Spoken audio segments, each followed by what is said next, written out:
Hey there, today we're going to look at how to fix link not opening in Google Meet. So let's get started. First, make sure the Google Meet link you're using is complete and correct. Double check that you've copied the entire link without missing any part. After that, try opening the link in an incognito window. Over here, go to your browser menu and select New Incognito Window. Then paste and open the link. If that doesn't work, restart your browser. Just close it completely and then reopen it to refresh things. Next, try using a different device.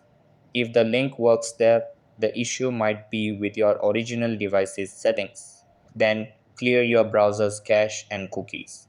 In Chrome, go to Settings, Privacy, and Security, clear browsing data, and make sure to clear both cache and cookies.